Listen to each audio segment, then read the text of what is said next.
What's up, guys? It's Torch with Jolly Roger Airsoft, and today we're going to be talking about how to make an airsoft team effective. Okay, so you've started your team, found your players, and you want to get yourselves operational as quickly as you can. So what we're going to go over today are my 3 pillars for building team effectiveness. These 3 pillars are personal skills, team structure, and team coordination. Each of these components is what takes a group of players and turns them into a team. I don't care who you are or how good of a player you are. Once you begin operating as a team, you need to consider those 3 factors. The first is personal skills. A team is only as good as its weakest link, so making sure everyone is personally going to contribute to the team is step 1. Naturally, physical fitness is a big part of airsoft. In my opinion, the most important part of physical fitness is cardiovascular endurance. You need to be able to run under fire and jog to and from respawns and hotspots quickly so your team can be capable out on the battlefield. If you want your team to be quick, then you have to make sure everybody can run. Next is marksmanship. Being able to hit someone with 1 BB in the perfect spot is not that big of a deal to a guy with an automatic rifle and a 500-round magazine. For snipers it's important, but for everyone else, just make sure that you have your optics dialed in and your hop-up properly adjusted so your rounds are as accurate as possible. Lastly, with personal skill is specialization. Everyone in your unit needs something that makes them valuable. You need people who are leaders, machine gunners, snipers, designated marksmen, medics, and other different things, so that way everyone has something they bring to the table. The next pillar is team structure. The most important, and honestly the only real requirement you need as a team, is that you need to have a leader.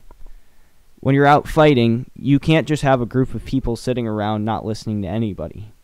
If it's just a group of people shooting, then you won't be able to advance, you won't be able to retreat, you'll be stuck where you are, and you'll have no idea of how to achieve your objectives. So number 1 is to have a leader. Then you need to consider your structure based on your unit's size. So for us, we normally work in either a Marine Corps 4-man fire team, or we'll use a more traditional squad structure of 6 to 10 people, depending on how many people we have at any given time. You know, you kind of owe me. And lastly, always make sure that every person has a buddy. Because when you're out in the field, and should you get separated, most of the time you'll wind up with at least one other member of your unit. And when you're separated, it's important to make sure that you have people who can rely on one another in even the smallest of settings to ensure team success. So always, always stay in buddy teams. All right. The final pillar is team coordination. Someone should always be in command, no matter what. Even if your leader is hit, you need to have someone who's designated as your second in command, so that way they can assume responsibility.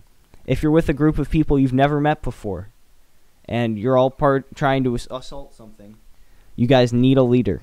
Otherwise, it's not going to work well. Also, consider giving everybody radio call signs if you're going to be using those sorts of communications, like Torch or Razor or Viper 1 or Viper 2, depending on how big your unit is and how well everybody knows each other.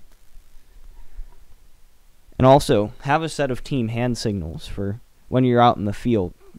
Know when to stop, look in a certain direction, attack a certain target, because being able to communicate silently is going to be one of your greatest assets out in the field.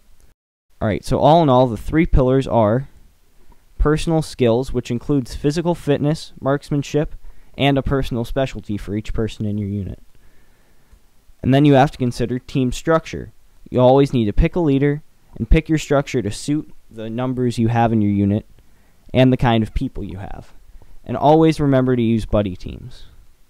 And lastly, you need to consider team coordination. I recommend giving call signs and using hand signals as much as possible. Alright, that's all from me today.